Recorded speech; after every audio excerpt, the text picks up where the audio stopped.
నమస్తే, welcome to Telugu రాజ్యం. ఈరోజు మనతో పాటు ఉన్నారు సీనియర్ అనలిస్ట్ భరద్వాజ్ గారు. వారితో మాట్లాడేద్దాం. సార్ నమస్తే. నమస్తే అండి. సార్ 10 రోజుల తర్వాత దాదాపు కేరళ ఫలితాలు వచ్చి 10 రోజులు గడిచిపోయాయి. ఈ 10 రోజుల హైడ్రామా తర్వాత అనేక సమాలోచనల తర్వాత కాంగ్రెస్ పార్టీ అయితే ఫైనల్గా ఒక డెసిషన్ తీసుకొని విడి సతీశన్ గారిని ముఖ్యమంత్రిగా నియమిస్తున్నామని చెప్పి వాళ్ళు చెప్పడం జరిగింది. ప్రకటన చేశారు, ఒక ప్రకటన చేశారు. సీల్డ్ కవర్ పంపారు. యథావిధిగా వాళ్ళ ట్రెడిషన్ ప్రకారం సీల్డ్ కవర్లోనే పంపించడం జరిగింది. సో ఆయన అంటే కేరళ ప్రజల నుంచి కూడా ఉవ్వెత్తున ఒక మద్దతు అయితే లభించింది. ఈ సోషల్ మీడియాలో కానీ ప్రజల నుంచి వచ్చిన ఫోర్స్ వల్ల ఇప్పుడు విడి సతీష్ గారిని తీసుకున్నారా? ఏంటి దీని గురించి ఏం చెప్తారు? అంటే వేణుగోపాల్ చాలా కాన్షియస్గా ఆయన ఏఐసిసిలో ఉన్నాడు. ఉండటంతో పాటు ఒక రకంగా థింక్ ట్యాంక్గా ఉన్నాడు ఆయన రాహుల్ గాంధీకి. ఈ థింక్ ట్యాంక్గా ఉండటంతో పాటు పాత రోజుల్లో అహ్మద్ పటేల్ పోషించిన పాత్ర పోషిస్తున్నాడు ఆయన ఇప్పుడు కాంగ్రెస్ పార్టీలో.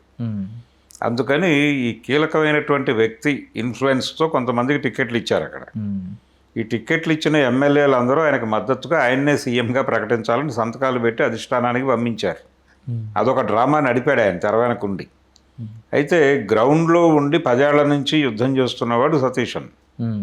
రెండవది, ఇప్పుడు ఆ యూడిఎఫ్ అనేటువంటి కూటమిని నిర్మించటంలోనూ వాళ్ళతో ట్రావెల్ అవ్వటంలోనూ అతనికే చొరవ ఉంది. సతీశన్ చొరవ వల్లనే నడిచింది అది.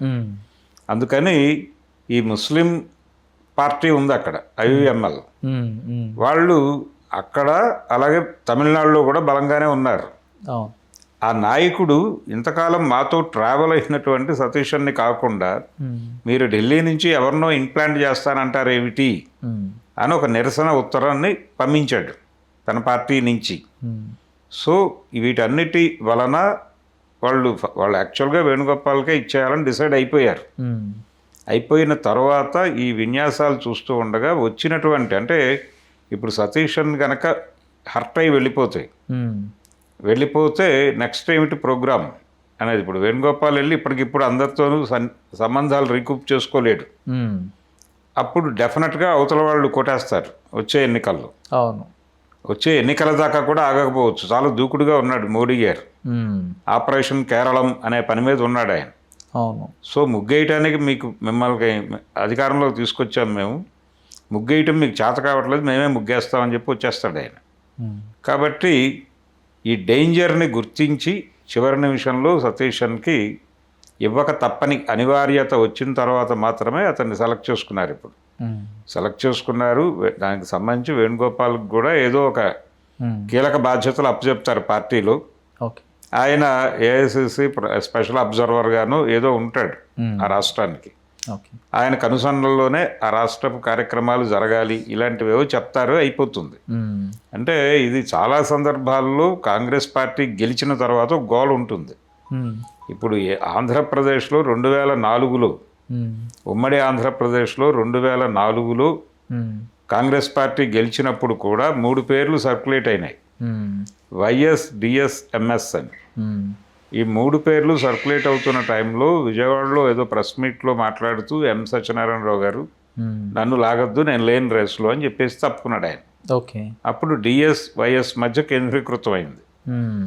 వైఎస్ గారు తనకి ఇవ్వకపోతే అప్పుడే పార్టీలోంచి బయటకు వచ్చి ప్రాంతీయ పార్టీ పెట్టాలి అనే దాకా వెళ్ళాడు ఆయన.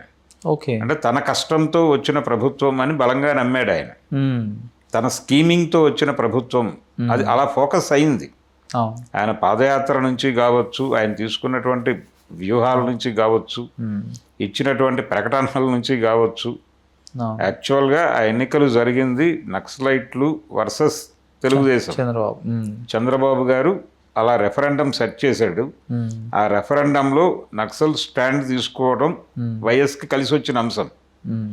అలా ఇదంతా తన కృషే అన్న పద్ధతిలో ఉన్నాడు ఆయన. స్నోవైట్ భూములు, అక్కడ ప్రకాశం జిల్లాలో ఉప్పు భూముల్ని వాళ్ళు ఆ కంపెనీకి అప్పచెప్పడం మీద అక్కడ పెద్ద పోరాటం జరిగింది.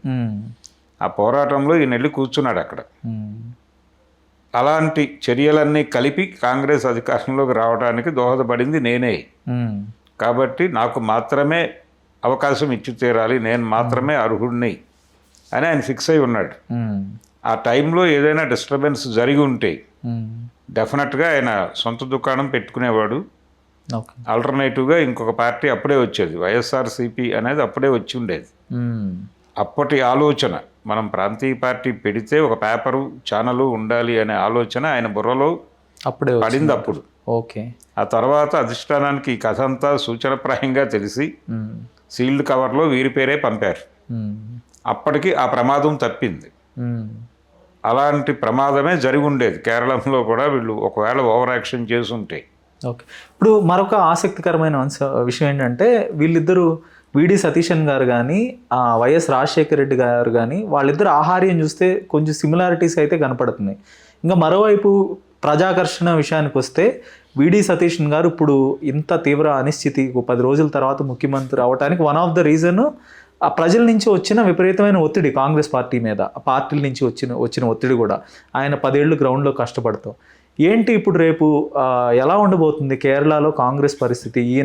ఈయన కొనసాగిస్తూ కాంగ్రెస్ పార్టీ తమను తాము నిలబెట్టుకుంటుందా, లేదంటే ఇతర రాష్ట్రాల్లో ప్రజాకర్షణ ఉన్న నేతల్ని కనుక వదిలేసినట్టుగా మళ్ళీ ఇక్కడ కూడా ఏదైనా జరిగే అవకాశం ఉంటుందా? అంటే ప్రస్తుతానికైతే వాళ్ళు సతీశన్ మీద డిపెండ్ అవ్వాలి అని అనుకున్నారు. ఇది కొనసాగుతుంది. వాళ్ళ యుద్ధం వాళ్ళు చేస్తారు నిలబెట్టుకోవటానికి. కానీ వేణుగోపాల్ అలా వదిలేస్తాడా అనేది అనుమానం. ఆయన అక్కడ బుర్ర తొలిచే అవకాశాలు ఉన్నాయి ఢిల్లీలో. ఆయన తిరిగి ఏఐసిసి బాధ్యతల్లోనే కొనసాగుతూ అక్కడ రాహుల్ గాంధీని డైవర్ట్ చేసే స్కీమ్లు వేస్తాడు.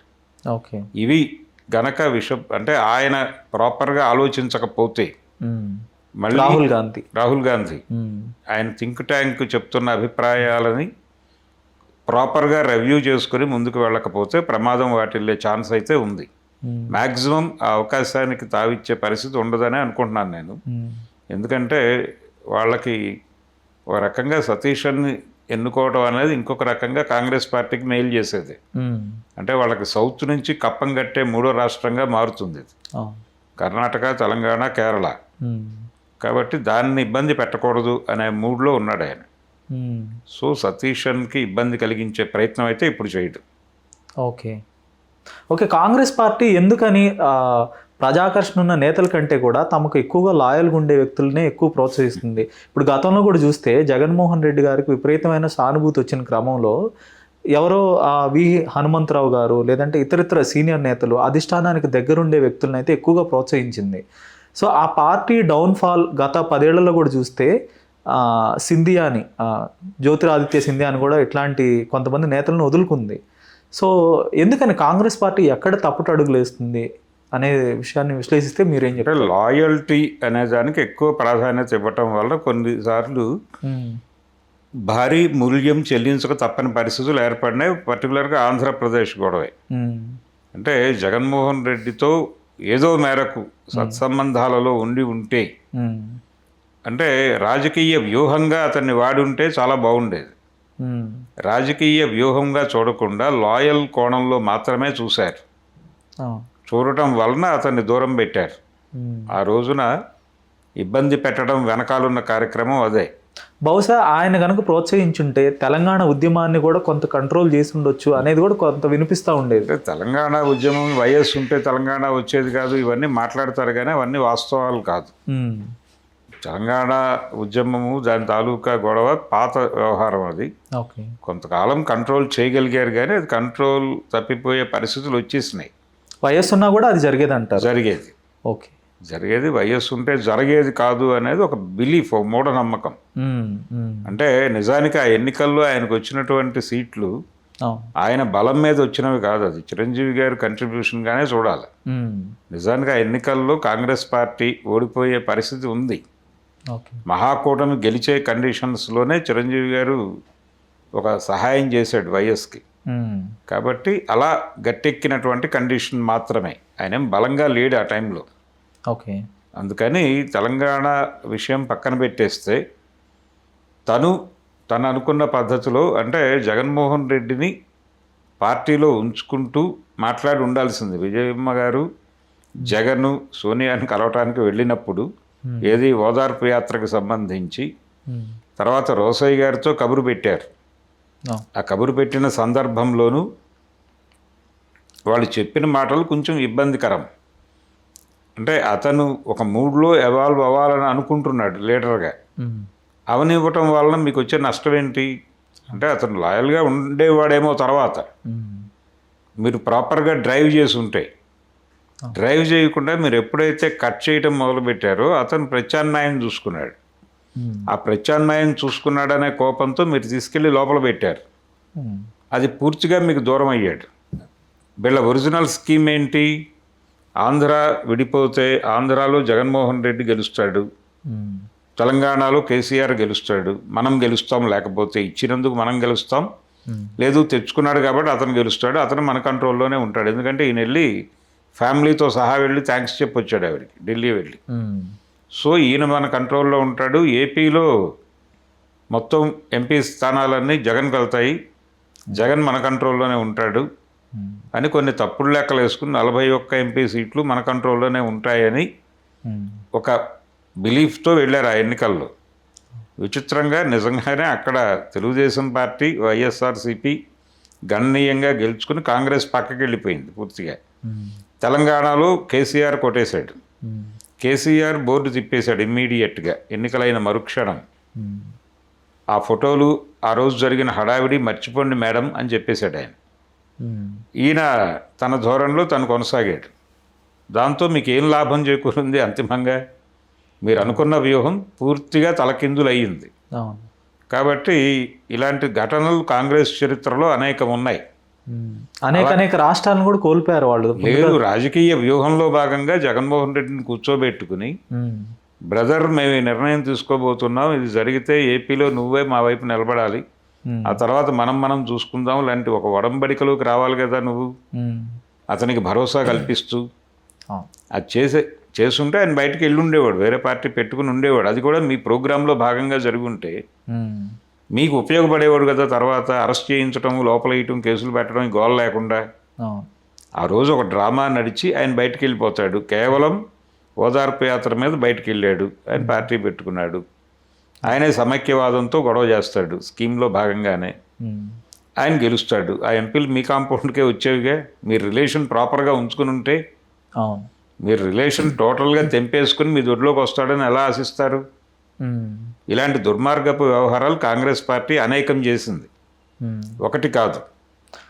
అందుకని ఈసారి మొత్తానికి ఒక ప్రాపర్ డెసిషన్ అయితే తీసుకున్నారు ఫైనల్గా. 10 రోజులు మల్లగుల్లాలు పడినప్పటికీ కనుక ఇప్పటికిప్పుడు ఇమ్మీడియట్గా సతీష్ని ఇబ్బంది పెట్టే ప్రోగ్రాం అయితే ఉండదు. ఓకే, ధన్యవాదాలు sir. Thank you. Hello, Telugu రాజ్యం ఛానల్ చూస్తున్నారా? సామాజిక రాజకీయ జీవన చిత్రణే తెలుగు రాజ్యం. అతిశయోక్తులు అసత్యాలు ఉండవు. రాజకీయ కోణం కాదు, ప్రజా కోణమే కొలబద్ద. తెలుగు రాజ్యం వీక్షణ మీ ఉత్తమ అభిరుచికి నిదర్శనం.